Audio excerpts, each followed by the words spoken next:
the secret of the inner earth.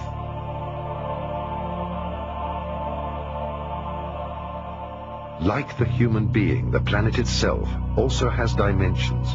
These 7 bodies are 7 main energy gates, also called chakras or sun gates.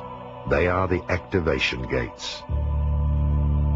The masters of Lemuria and Atlantis knew about the main geomantic energy vortices. With the help of extraterrestrial technology and levitation, they built large pyramids onto these centers of energy. Therefore, pyramids around the world stand on these gates of energy in order to mark the power centers. They are situated in the jungles of the Amazon, in the highlands of Mexico, on the ocean floors of the Atlantic and the Pacific, under the desert of Taklamakan, in China, and many other places on Earth. Many of these pyramids were built underground and will be discovered in the near future. Pyramids are the mirror of human evolution, with the 4 dimensions. God is the 5th dimension and exists beyond the pyramid. This is why the last stone of each 4-faced pyramid is missing. Hence, the stone of completion is the unification of man with the Creator in the 5th dimension. That is the reason why human beings have 5 fingers. They are created for the 5th dimension.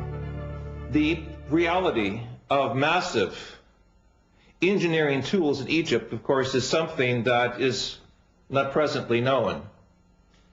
The existence of huge interior structures with mathematical precision that range in size from some 20 centimeters for the air shafts to the massive chambers known as the King's and Queen's Chamber that require blocks of some 2 to 20 tons apiece, suggest a parent technology that is no longer known to our present Western society. When the documentary Mysteries of the Sphinx was being made, the engineers asked themselves, how could these massive blocks be moved into position? It was obvious from special consultants who were moving upwards of 200 tons that there was no present technology that could take these very large, massive blocks from the quarries and move them up some 480 feet above the surface of the earth unless there was a superior parent technology. In talking with specialists in hypersonic vibrations in New York and Chicago, it was suggested that a type of vibratory source, perhaps a quarter of a mile in length, would have to be necessary as some airborne platform that would require the vibratory mechanisms necessary to move these large blocks into place. Certainly, our use of certain sound techniques inside the chambers show that the Great Pyramid is a type of vibratory laser, and if it can be activated properly, in my interpretation, could allow us to understand how certain sound structures can move massive blocks of stone. The high priests used the pyramids as initiation temples because the energy inside the pyramids was so powerful that students or neophytes, through meditation, were carried into a different dimension of consciousness. The student, with his physical body and senses, was moved into a higher world. Thus he could perceive the spiritual world. Until this very day, another great secret remains. The pyramids were used as natural doors of dimension gates, as openings and doors leading to the inner earth. As much as there is an outer world, there is, because of polarity, an inner world. In other words, the earth is hollow. As things are on a small scale, so they are on a large scale. Hermes Trismegistus taught that everything in the universe is set up according to the same organizational plan. One could say that the Earth is like a huge atom, hollow inside, with a nucleus at the center which represents the inner sun.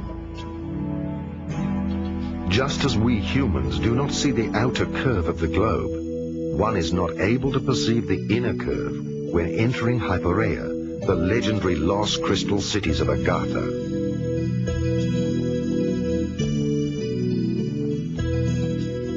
The initiated were able to get in touch with the civilizations of the inner Earth through gates. Until the sinking of Atlantis, this was general knowledge.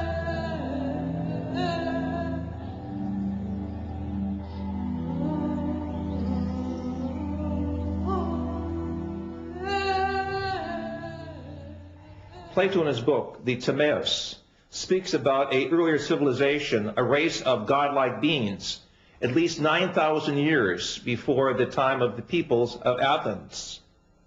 He also speaks of how the great historian Solon refers to Egypt as a colony of Atlantis. It is clear from evidences we have recently made in Mesoamerica, specifically in Guatemala, with the ancient canal system that we have uncovered through remote sensing radar, that it was there in Central America where north and south tectonic plates meet, where there are great statues called the Atlans, that there was indeed some type of civilization that could be called Atlantean. Clearly the evidence is in Egypt of great structures beneath the sands of Giza, as well as the evidences of great structures beneath Gobi in the Far East, suggest that Atlantean models of higher intelligence were over the earth at a much earlier historic period, suggesting that Atlantis was a type of civilization rather than a specific place of people, technology, worship, and belief. Where is the entrance to the inner earth? My feeling is that these are openings several hundred kilometers wide, not more than that. One on the North Pole, one on the South Pole. They may exist in a different dimension. They may be made visible at will or from time to time, depending on certain cosmic and terrestrial conditions. These are more of speculations. However, I know for sure that, for example, polar flights are forbidden to fly straight over the pole. They always deviate away. After a very suspicious crash of a New Zealand airliner, chartered airliner in late 70s, early 80s, that was supposed to fly over the South Pole looking for the opening of the inner Earth. After Atlantis, only a few native Indians on the Amazon River and the Hopi Indians knew of the entrances to huge underground cities.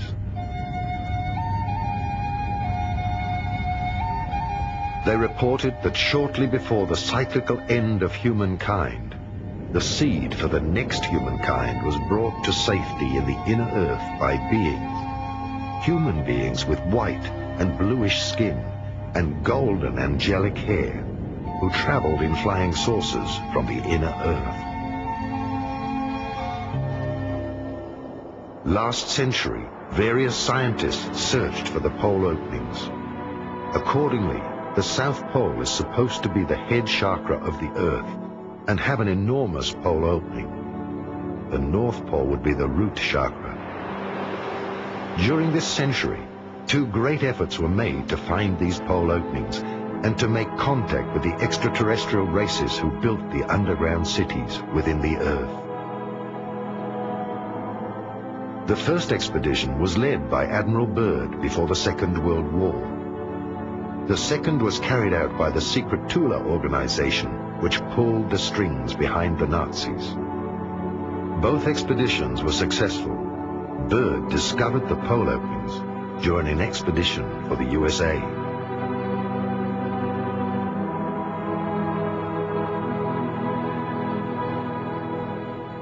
What do we know about Operation High Jump, about Admiral Byrd's expedition in the autumn of 46, the early spring of 47, to the South Pole? This is an expedition that has been almost forgotten, and it's very hard to come up with any information about it. the few articles that were published at that time in, let's say, National Geographic magazine would not give any clue to the real intention of that expedition. However, recently we discovered a unique documentary film in color, 1 hour long, made by the U.S. Navy. It was a massive naval operation that involved an aircraft carrier, several battleships, an armed submarine, and probably another 20 supply and battleships. It involved 4,000 troops, U.S. troops, and the rumor is that there were also British and Russian contingents within these 4,000 troops. It was a massive naval operation. It was not, as it has been presented to the public, that it was a peaceful expedition to explore the natural resources of the South Pole. They descended to Little America, which is the place of the previous Admiral Byrd landings on the South Pole. And then they started a massive overflight over the whole area of the South Pole, trying to locate the German base that was established there almost 10 years earlier. The Germans started somewhere in 1936-37, seriously exploring the South Pole, and by the time the war ended, the rumor is that they have established a massive underground colony with at least 100,000 scientists, researchers, elite SS troops, children from Hitlerjugend, young boys and girls that were to become the seed of this new and colony that was to be built under the principles of the super race selection. In our research in Africa, the Far East, and in the mountains of South America, we have come across statuary of very grotesque beings who, according to the Indian and shamanistic tradition, went into the earth at a time of a great cataclysm. If we take Atlantis as a model for survival, it is clear in the folklore and literature of the major continents of our planet that some of the races went into the earth. I brought with me from Africa pictures of these grotesque serpent-like beings. Many of them correspond to the extraterrestrial reports and photographs of some of these so-called snake people or serpent people. It is very clear also that there was the survival of the ancestry of the Adamic race, referred to in our scriptures, as well as in the teachings of the Hungarian and German people that came out of the Gobi area. It is in this area of Lap Nor that we have recently found evidences of an earlier European type humanity that did survive some type of cataclysm according to the myths of the Far East. We have thus in our tradition a vast folklore, anthropology, and cosmology that connect the peoples of this planet with that of other worlds. The Nazis were better informed by the secret esoteric orders and had exact knowledge about the lost cities of Agartha and Shambhala. Many of their expeditions involved searching for the entrances into the inner world and the lost techniques of the gods. That is, UFOs, the Ark of the Covenant, and much more. Thus, films like Indiana Jones are not mere fiction. German expedition in search of Agartha. Some esoteric correlations of the 19th century and of the Third Reich are hidden nowadays under a veil of the past.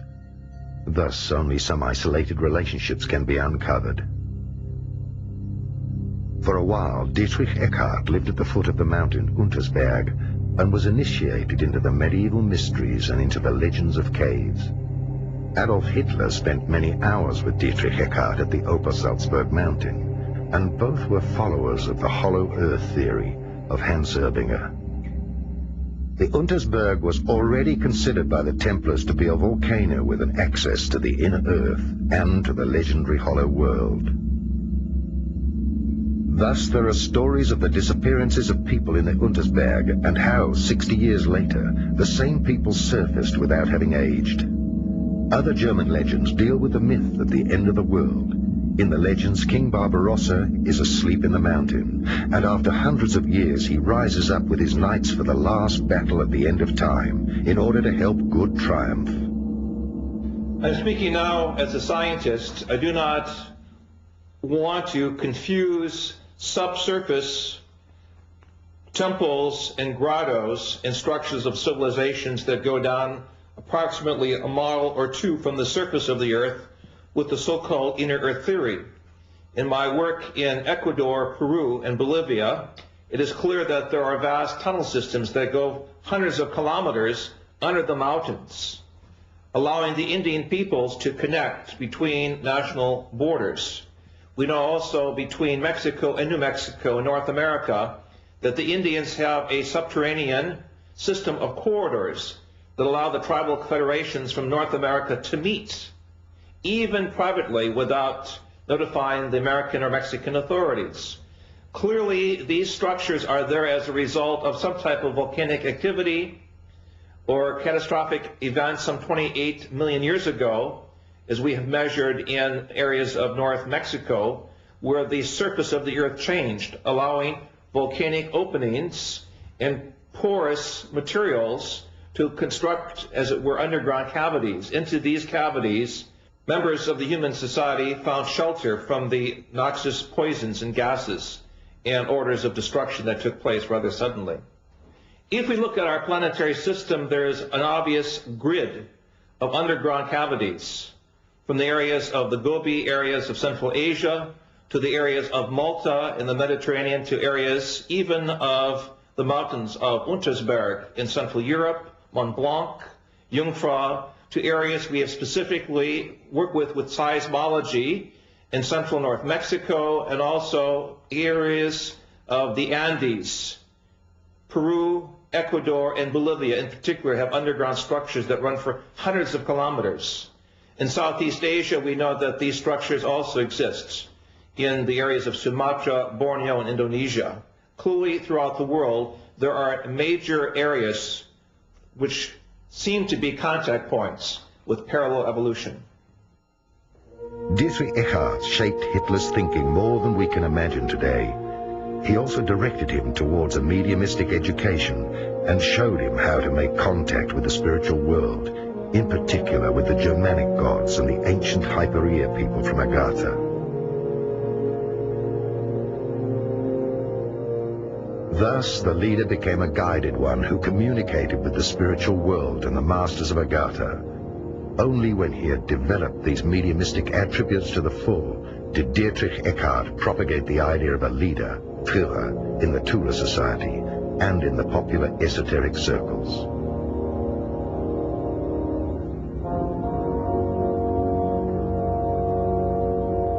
Already in the First World War, the German military sent various expeditions, which later were known as German colonies. Some esoteric followers, like General Ludendorff, who had access to the foundations and connections to the secret orders and castles, supported the expeditions and their search for the lost cities and treasures of the old Atlantean high cultures. In the early 20s, in a privately financed expedition, Edmund Kiss explored various regions of South America and discovered a wide-ranging system of caves with an opening to the inner earth. The different esoteric societies with their secret orders, country estates, and later also their castles were the meeting points of the esoteric elite, which saw itself as guided to resurrect the old knowledge of Atlantis and of the Indo-Germanic prophecies. The society that dealt with the lost technology of the gods and their impelling force was the so-called Friel Society. This society collected all the information dealing with the technology of polarity and levitation. When the National Socialists came to power and the old leagues and alliances had accomplished their duty, the esoteric followers of the time began to carry out their expeditions at the state's cost. Various secret working circles financed by the Third Reich were established.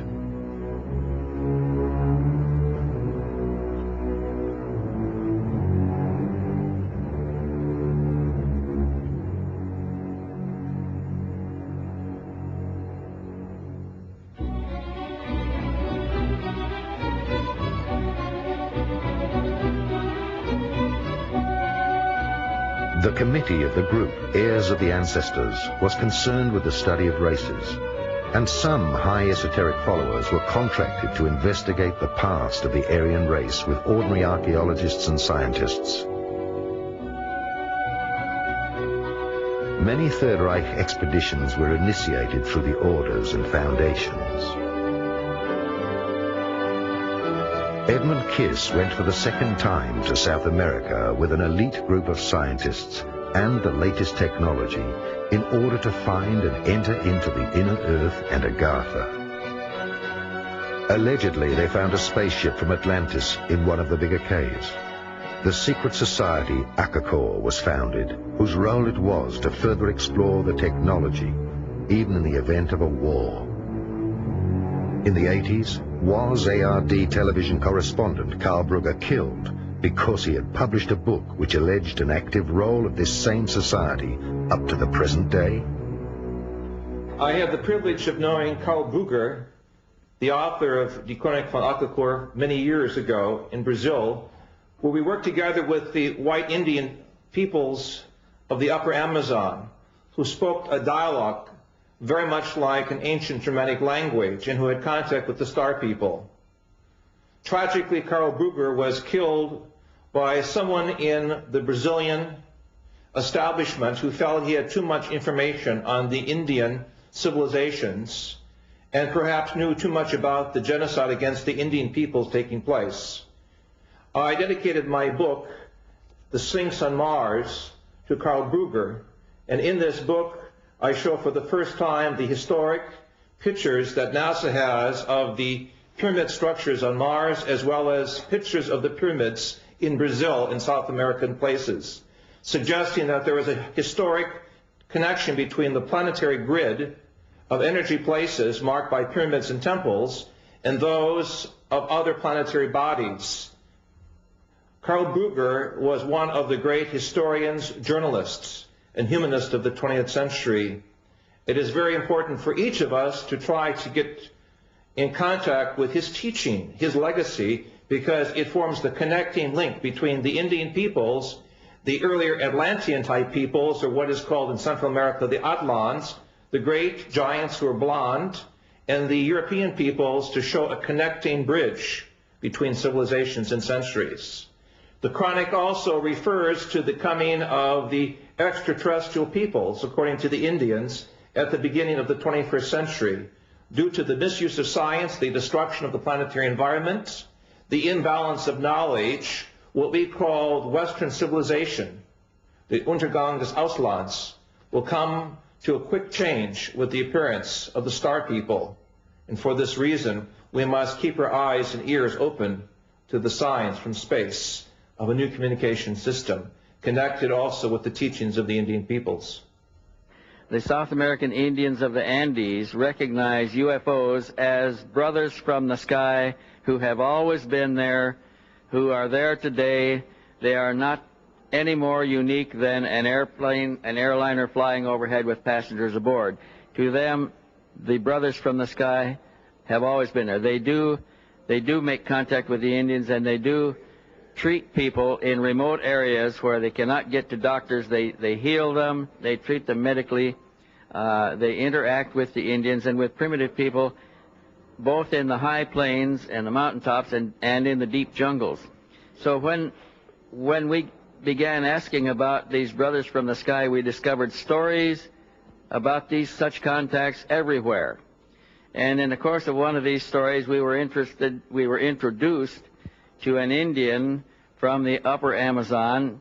I think his name was Akunta, but I'm not sure at the present time, who offered to take us back into a civilization that he came from that was primarily based on a European culture that was transported there or transposed there sometime about the end of World War II, and they had taken scientists and scientific research underground in an area in the upper Amazon where they had succeeded in developing disc-shaped aerial vehicles that they could use to go all over the world with.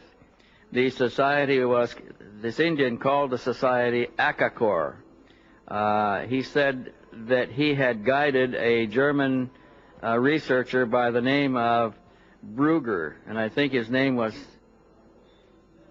Martin Brugger, B-R-U-G-G-E-R, who was actually taken to the city and was afforded an opportunity to meet with some of the Europeans there. That Indian tribe in that area has many blue-eyed, blonde-haired Indians, and they appear to be descendants of a Germanic a group of people that were taken there sometime in the middle 1940s. And now they have produced children and they are young adults, and a society is flourishing there that is advanced over the contemporary societies around them by a substantial degree. We can take you back there. There is a man who lives in that area. His name is A.J. Gaviard, who will be willing to introduce us to either the Indian that guided Martin Brugger or other Indians from the same tribe who may be willing to take us back far enough to meet some of the members of that society. It's operated as a closed society.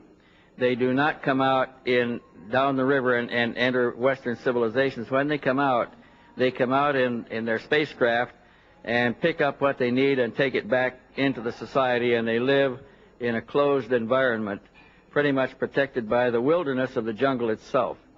So it's possible to go back and further investigate the evidence of the existence of Akakor at any time. We can produce people who can do this. We can look at Mr. Brugger's evidence that he published, which was the result of his own research. But I personally am convinced that this society exists, that they have circular disc-shaped craft, that they fly and operate them there, and perhaps some of the disc-shaped craft that we are discovering in the reports of the Indian aboriginals of the highlands, the upper plateau there, may be some of the vehicles from Akakor. We also know that many of the vehicles that they describe are not from Akakor, that they come from elsewhere. Some of them are extraplanetary. They come from beyond this planet, and they have unique technologies, and they have human beings aboard who are quite different and quite advanced over the contemporary humanity of Earth today. These humans are interacting with the natives down there also, and there is substantial evidence that these extraterrestrial races are directly connected with the earlier civilizations of Tiwanaku, of the Olmecs, of a number of the other earlier civilizations in South America at a time before the last cataclysmic disturbances that changed all the society and reduced it to savagery once more. A further expedition was sent to the South Pole, Expedition Schwabenland, in order to find the land with no ice and to explore the access to the inner Earth.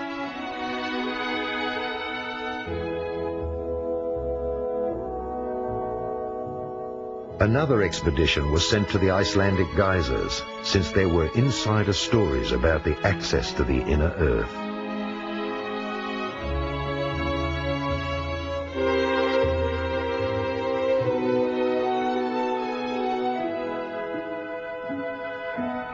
And another expedition was organized by Sven Hedin to the Taklamakan Desert in Tibet in order to find traces of the old culture of Urd.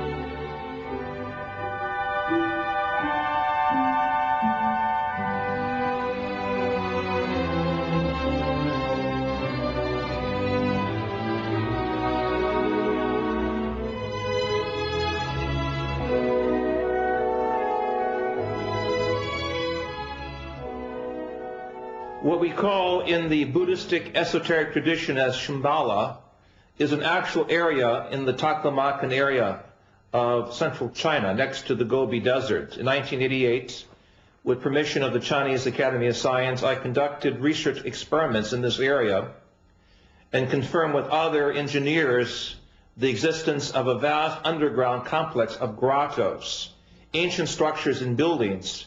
And in these structures we find statues of the avatars or beings later celebrated in Buddhism as the bodhisattvas, the beings that came from space, in the Vimana and the Tathagata. These are ancient Sanskrit terms for the vehicles of higher intelligence. In my opinion, Shambhala does exist as an underground, structured civilization that is now being uncovered in Central Asia. And in this area of the Gobi, I believe we will find the origins of the Garden of Paradise, or the Gan Eden, the Garden of Eden, as it is referred to in our book of Genesis. One less-known expedition was led to a mountain in an African desert, since there were stories by the local tribes that there existed a network of caves out of which flying objects emerged, which had also been cited by the German expeditioners.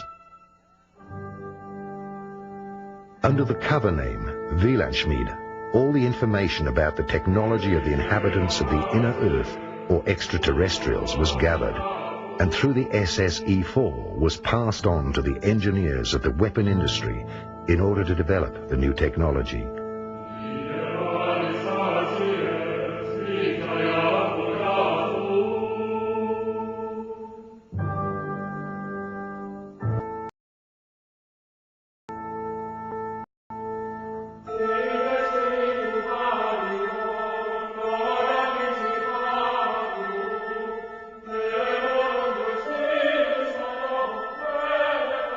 The flying saucers from Agartha were the result of this scientific research. The Nazis made contact with the extraterrestrials of the underground city of Antarctica. They received technical support and instruction for building flying saucers with levitation drives, similar to those used on Venus.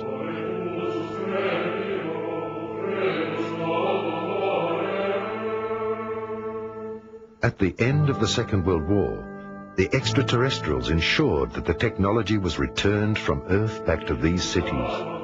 They understood that the Dark Age had not yet reached its peak. The technology was returned by 30 submarines through a large commando action.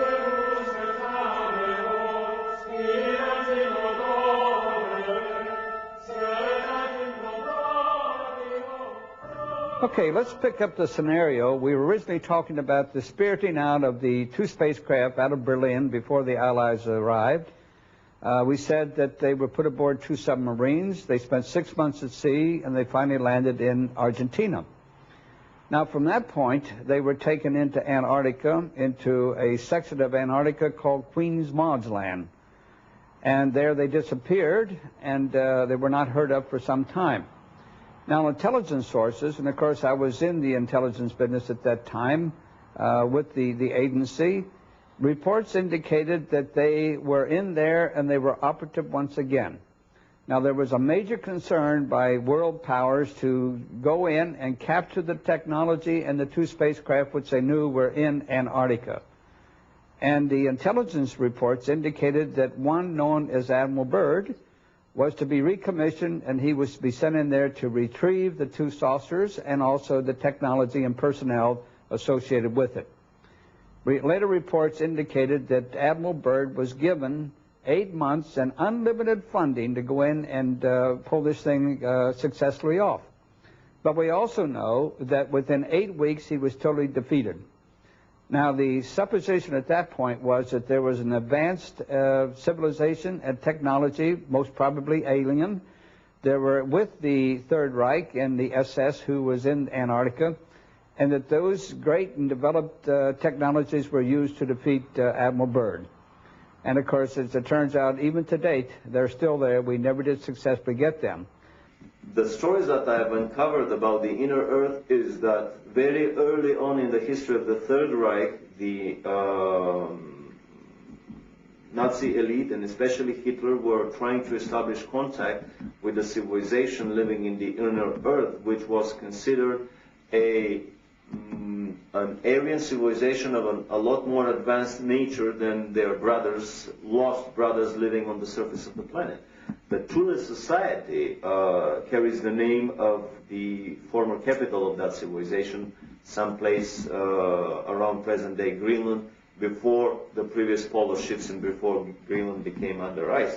Two expeditions were made in the late 30s, early 40s, one attempting to enter the North Polar water opening with a submarine, which proved unsuccessful. A second attempt was made to enter the land opening on the South Pole with an anti-gravity cigar-shaped device, basically a small prototype probably of the giant Andromeda space station that was developed later on by the SS, and it proved successful. The most interesting story is the one that I heard by an American living in Florida who claims to have spent 2 months in the city of New Berlin. This is a city that was developed into the inner earth, and a part of the Germans from the South Polar colony were admitted by the inner earthlings and were allowed to build that city there. Very strict admission procedures, no previous SS members, no previous concentration camp guards and so on were admitted. The rumor is that the present-day city of New Berlin is about 2 million people of population, that they have built there most of the buildings that Hitler's personal architect, Spee, was planning to build. They're traveling on Icelandic passports. They are basically the new master race that is probably planned by the Illuminati to repopulate the planet. And there is even a rumor that there is a New Berlin embassy in Washington on an unmarked floor of a high-rise building. You probably punch a code on the elevator buttons, and when the elevator stops on that floor and the doors open, you see the sign of New Berlin in the lobby. The kids of the New Berliners study in major institutions around the globe, Harvard, Oxford, Cambridge, Yale, and basically it is not a Nazi colony that is established in the hollow earth as an enemy of the present-day American and English Illuminati secret government. On the contrary, it is just basically the other side of the same coin. Some would even coin the new word, the Illuminati presence on the planet, that basically the World War II Nazis and the present-day Illuminatis in America are nothing more than the two sides of the same Illuminati coin. So basically, this is a colony, a presence in the hollow earth that has been established with a shoulder-to-shoulder cooperation of the Russians and Americans, organized, orchestrated, and performed through the quiet cooperation of the Illuminati government. After World War II, a military expedition under Admiral Byrd tried to recover the vanished technology. The extraterrestrials let him enter the inner Earth to the Golden City. They delivered a request message for disarmament to the government of the United States. Admiral Byrd had to remain silent until his death, but after he died, his nephew published his diary. In my work with South African, Brazilian, and American geologists at the South Pole, it is clear that under the structures of ice, there are many layers of civilization, suggesting at one earlier point of time when the conditions of the South Pole were different. Clearly, there was some type of civilization there. The evidences of huge dinosaur intelligence suggest that this was one of the possible places for the Garden of Eden. This, of course, is assuming that the shell of the Earth had a different north and south magnetic pole. And with the shifting of the pole, this region became suddenly very, very frigid. And thus, we do not see any evidences on the surface of these so-called earlier conditions of intelligence. However, I believe with the further exploration of the documents that both Admiral Byrd brought to the attention of the world after World War II, and the Brazilian Navy uncovered in 1961 with its subpole expedition, that extraterrestrial intelligence is also operated out of the area of the South Pole. And in that sense, the South Pole is a connecting point with other civilizations, possible extrasolar gardens of paradise. What was it that Admiral Byrd found on the South Pole?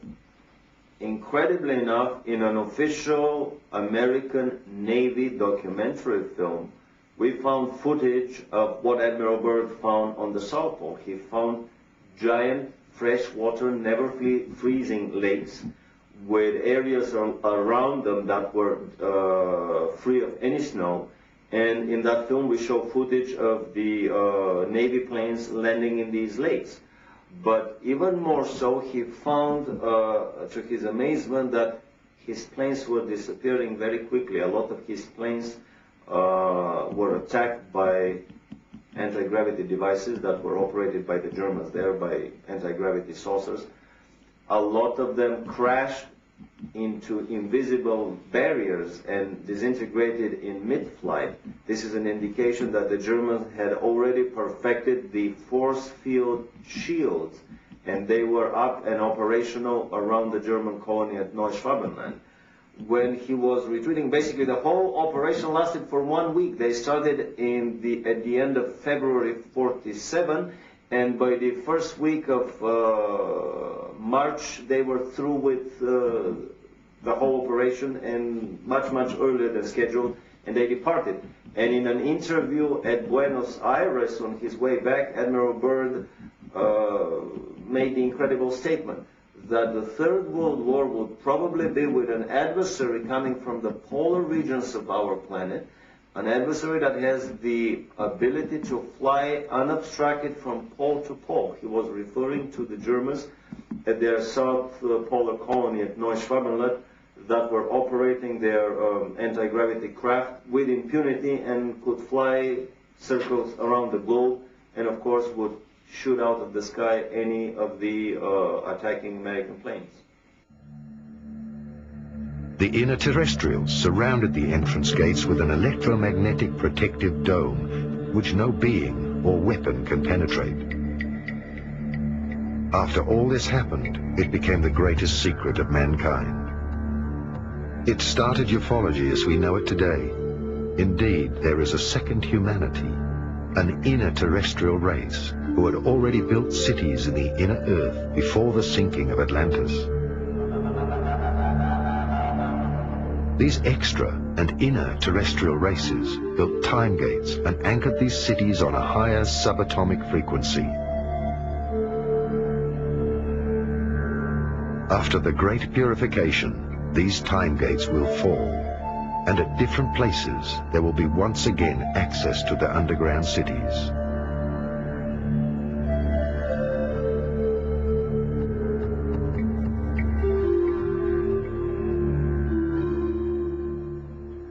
In 1961, the Brazilian Navy was conducting a series of experiments in the Antarctic.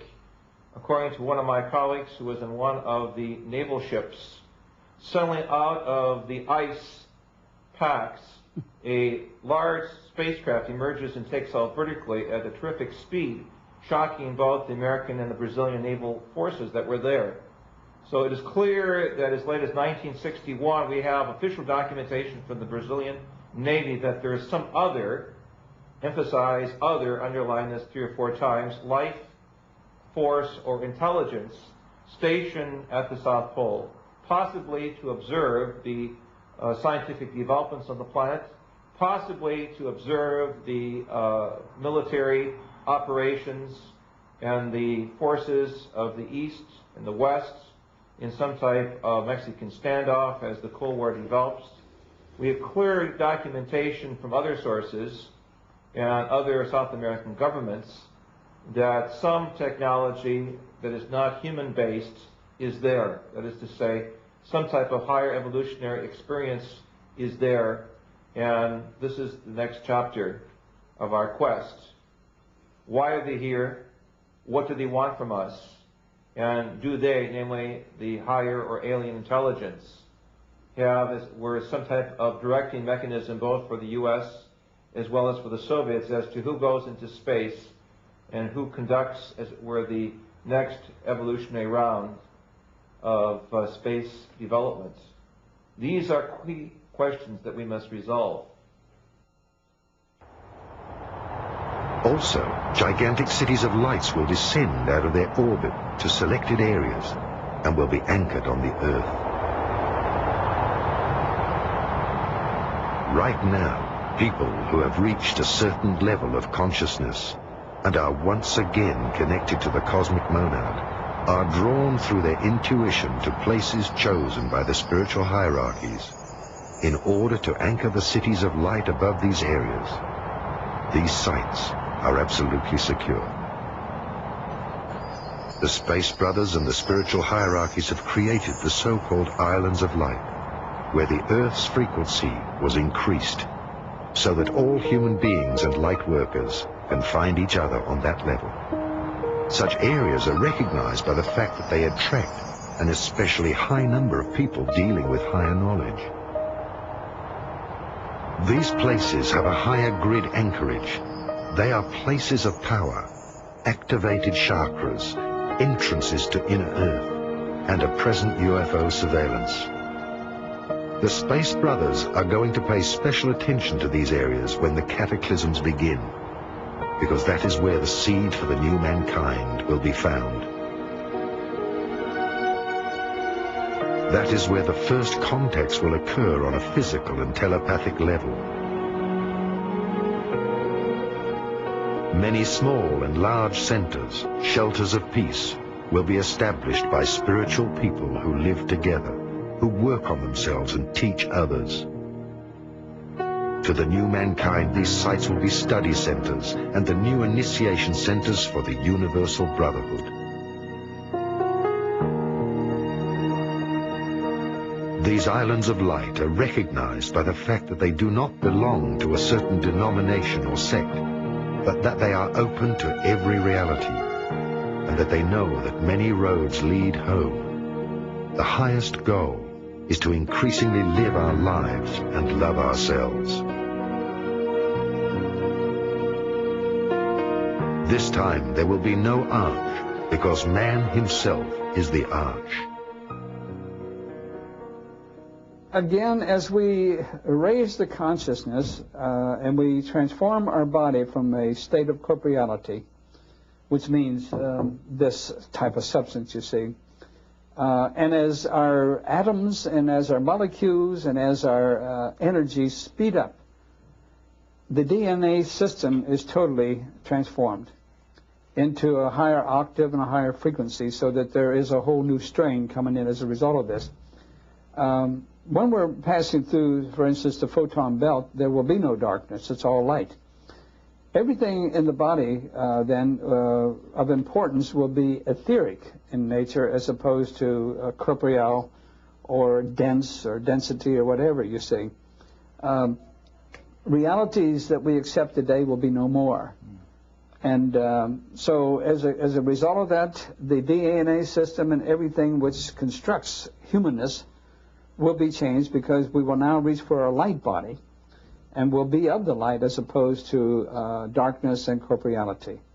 So any change that's signified today scientifically or biologically and what have you in the DNA is because of this infusion of new consciousness and new light, which of course is coming in at this point in time. Many of us are, many people already are largely light, although they keep the body of corporeality to do what they have to do here on Earth, you see. Many people are already in the fourth dimension. Some are aware and some are not. But that's where we all have to go. And, of course, by 2011, as we pointed out, all of us have the option and the privilege, if we choose to do so, of being in the fifth dimension.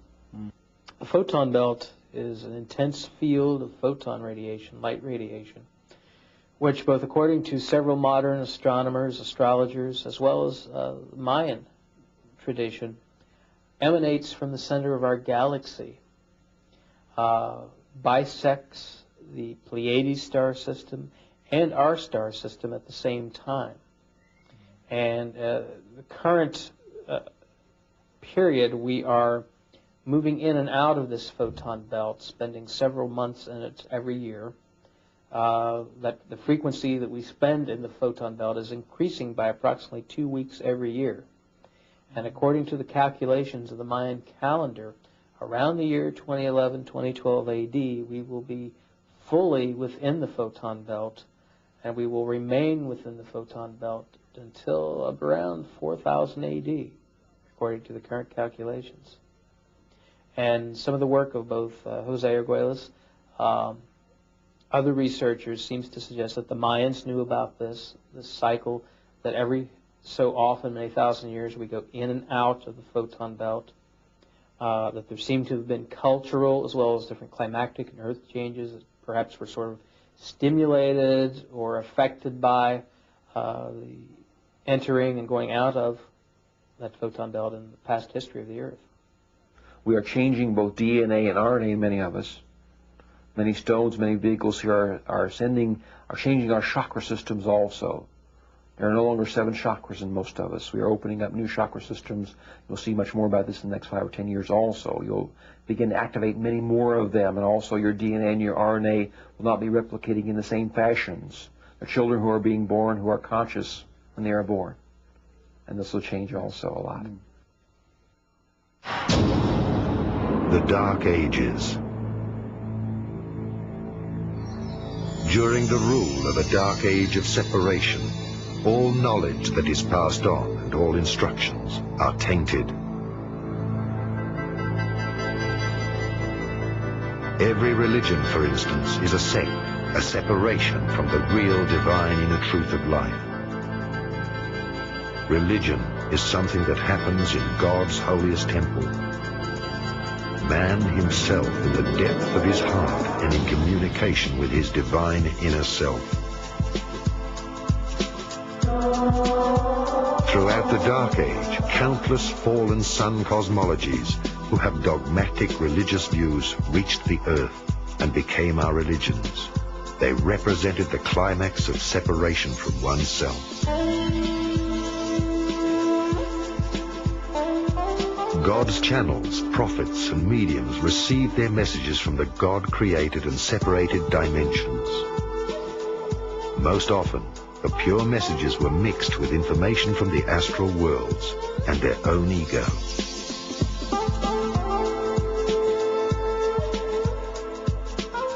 There are as many truths and religions as there are worlds and heavens of polarities and levels of development in the cosmos in their different dimensions. Every social structure which serves the power of the lobbies and the ego instead of mankind is a split, which in the end will restructure itself or crumble. All knowledge without love is a separation from being. Whilst the old program of the Dark Age runs out with the old light workers, the Illuminati, and their plans of a world dictatorship controlling the world of finance, it will disintegrate with the changes on Earth. The new incarnated light workers of the Galactic Confederation are already leading mankind into the new golden age.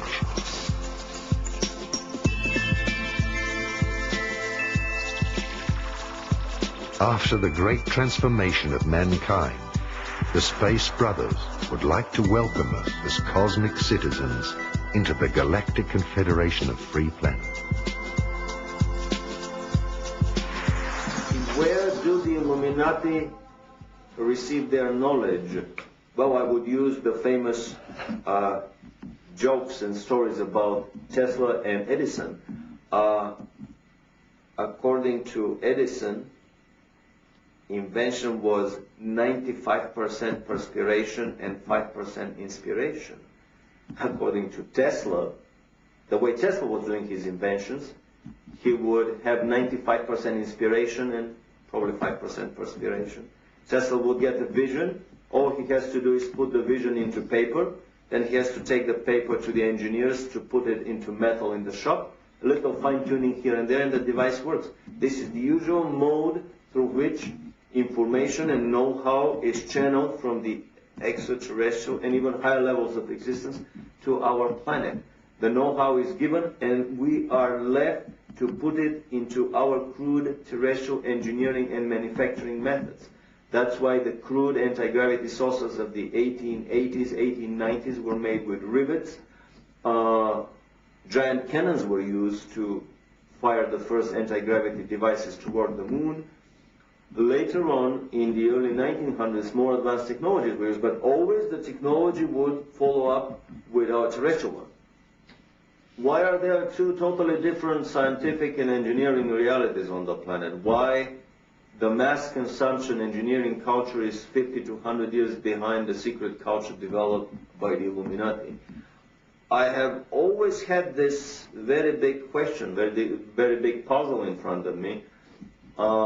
This is the Promethean dilemma for me.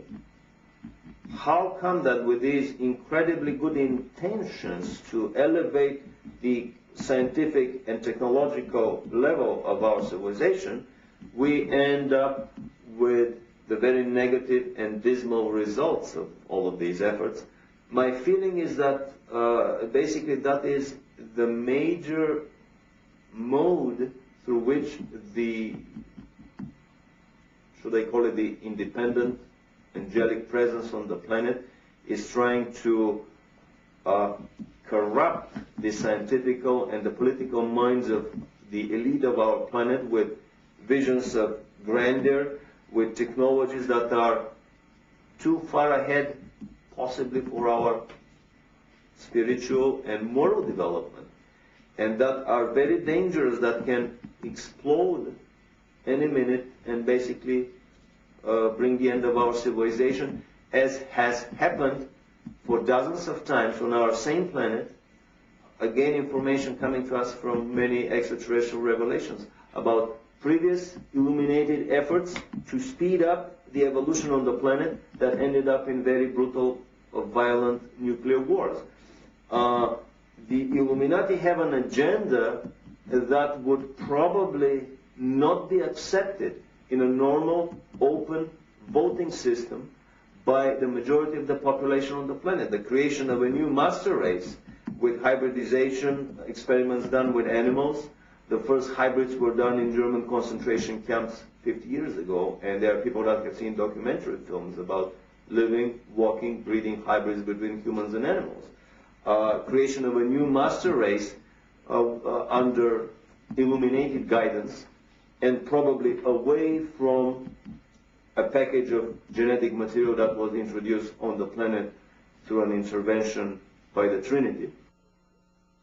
The dark as well as the light power serves only one master, who is the creator of all that is, and whose goal is to create the superhuman.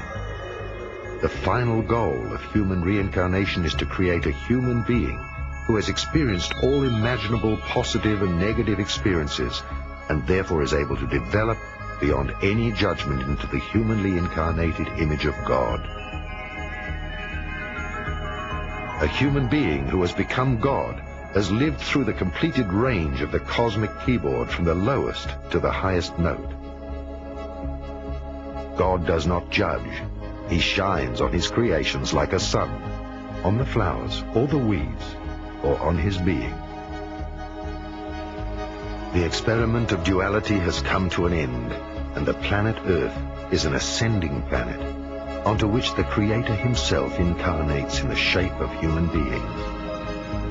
The return of the ascended brotherhood from Lemuria and Atlantis is the return of the 144,000 masters of light, the cosmic monads. They are incarnated as human beings, united, and together they will represent the white pyramid, God's eye, who sees everything, the presence of the Almighty on earth. They are the open witnesses who have all described from a different perspective the process of ascension, since they have already lived through it before. We're moving from the little heart into a whole new state of beingness called the one heart. We moved from using the physical eyes, and as we awakened, then of course we activated our third eye, then those three eyes triangulated, and now we're discovering a whole new level of seeing, which is called the one eye. And it's an alignment with the all-seeing eye. Now on the planet itself, we're noticing a huge shift over as well. Duality is playing out its final dance. We are in the times of completion. So we'll notice that a great falling and dissolving, which you can see in all the world governments, in all the established religions, in the treatment of the environment. It's one of those things, a good way of describing this time is saying it was the best of times and it was the worst of times.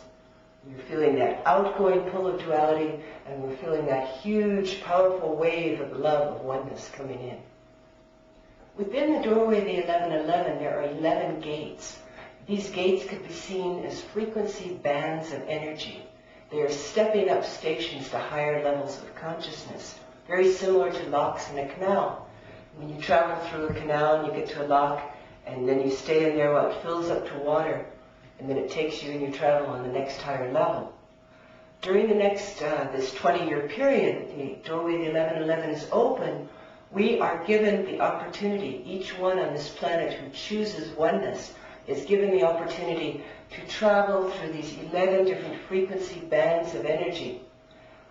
This is also this unified presence we refer to as the bird star, us as one, the one that passes through the door.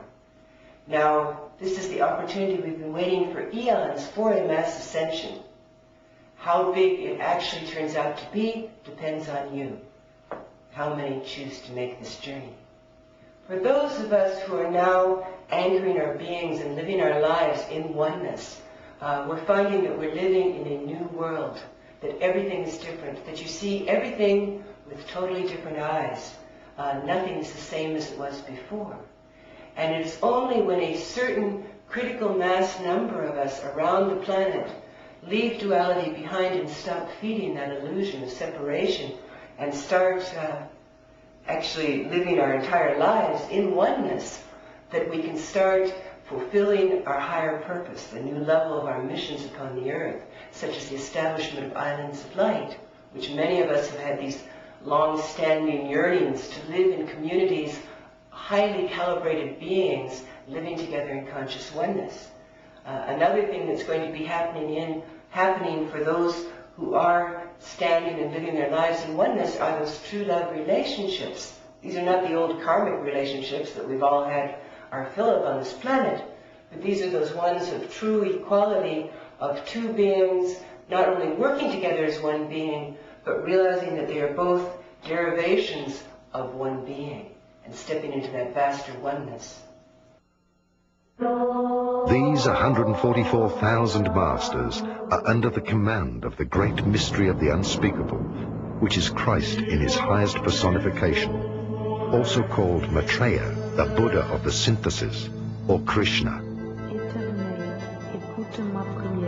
He entered a world of darkness 2,000 years ago in order to become a mortal human being himself. There are many names for the one spirit of the earth. God himself, through his Son, who became human on the lowest plane, was the planetary Logos, the earth's soul out of which emerged all heavens and dimensions, all demigods and all worlds of polarity.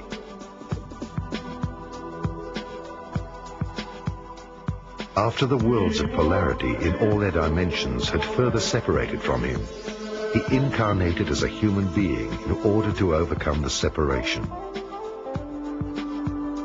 Until then, all heavens and gods existed subject to the law of polarity. They were only partial realities on higher levels. Now, all demigods, in order to dissolve their half-truths, have to incarnate.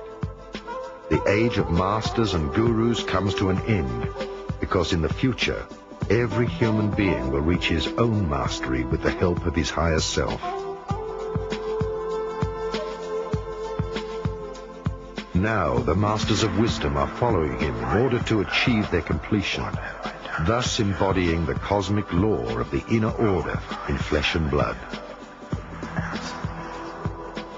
The normal process of becoming a human being, with all its highs and lows, is the greatest mastery, the highest of all virtues. It is the union of compassion, unconditional love, and wisdom. The perfected masters live as ordinary human beings within society and will live as brothers. None of these ascended masters will ever claim again to be master or teacher. They will only describe the process of ascension. They will not distribute new concepts of enlightenment, because the highest wisdom is to honor life as it is, as an expression of divine being. Nothing has to be achieved. Enlightenment is the natural foundation of life, which grows daily through experience and learning. It is the knowledge that we are increasingly realizing who we really are.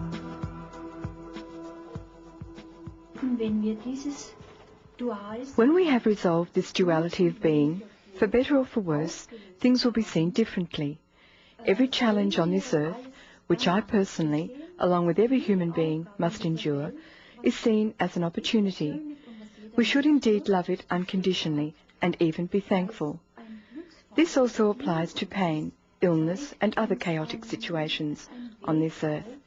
There is a purpose, and that is all important. We need to look at things differently. It is man who makes judgment. In time and space, or in this unity of all living things, all is God-given. Everything has a purpose. A purpose. If we listen carefully, we will hear it again. It is His purpose. It is His life. In Zeit und Raum geschehen oder in dieser Einheit mit allem Leben ist alles Gott gewollt, hat alles seinen Sinn. Wenn wir genau hin. In the knowledge of the unity of life, or I could refer to it again as grace, there is no positive or negative. We judge the value ourselves, that is, it doesn't exist at a particular level, but our consciousness must develop beyond that. We must no longer look for the good or the not so good. All the darkness, the shadow and light will be arranged in a God consciousness. Everything good and not so good, everything will be arranged. God is the principle, and through Him it is possible. We should no longer look at a person to see if he is good or not so good. I see the perfection of God in every person, in all life. Of course, the terminology, the development from God, varies. We do not have a right to direct, not even a right to raise it. Our duty is to glorify God. This unity, this principle of life, which offers perfection, which glorifies, and which sees Him in everything. This is the bridge. I would say in the dimension of light, in a new world or in a new house of the Father. This is the only possible way. We must develop beyond ourselves. Verpflichtung ist es, Gott zu verherrlichen. Diese Einheit, dieses Lebensprinzip der Vollkommenheit anzubeten, zu verherrlichen und in allem zu sehen. Das ist die. My personal experience of Christ consciousness is that on this earth, man receives the light from the Father through Christ, His only begotten Son. He then surrenders himself to God in humility and servitude. This is unlike Buddhism, which says that there is no need to reason, not to come into contact with shadows, because karma will gather there again. I do not see it this way. I must embrace all life which I encounter, and I must serve my neighbour in a state of consciousness. This is once again what is referred to as the washing of the feet. We must sacrifice ourselves for our neighbours, and should it be his or her wish, or should we say his or her circumstance, then also elevate him or her to the throne. This is serving in the vineyard of the Father, and this is how I see it. Weil sich da wieder Karma aufbaut, so sehe ich das nicht, also das betrifft jetzt nur mich selber. Ich muss alles Leben annehmen, was auf mich zukommt und nach dem Bewusstseinszustand des Nächsten dienen.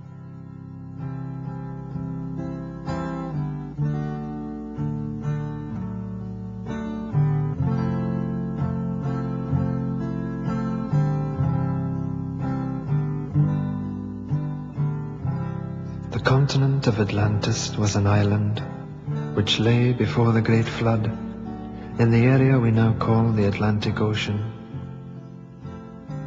So great an area of land that from her western shores those beautiful sailors journeyed to the south and the North Americas with ease, in their ships with painted sails.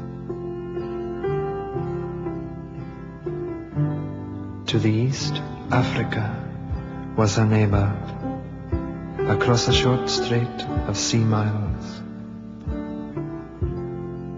The great Egyptian age is but a remnant of the Atlantean culture.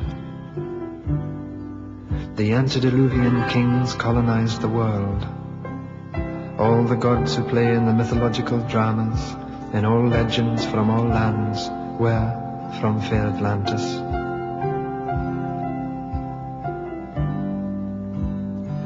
Knowing her fate, Atlantis sent out ships to all corners of the earth. On board were the 12. The poet, the physician, the farmer, the scientist, the magician, and the other so-called gods of our legends, though gods they were. And as the elders of our time choose to remain blind, let us rejoice and let us sing and dance and ring in the new. Hail Atlantis!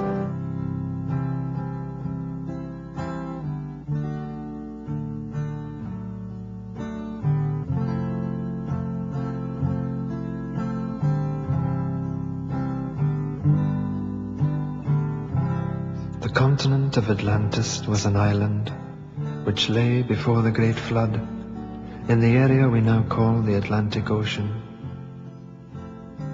So great an area of land that from her western shores those beautiful sailors journeyed to the south and the North Americas with ease, in their ships with painted sails. To the east, Africa was her neighbor,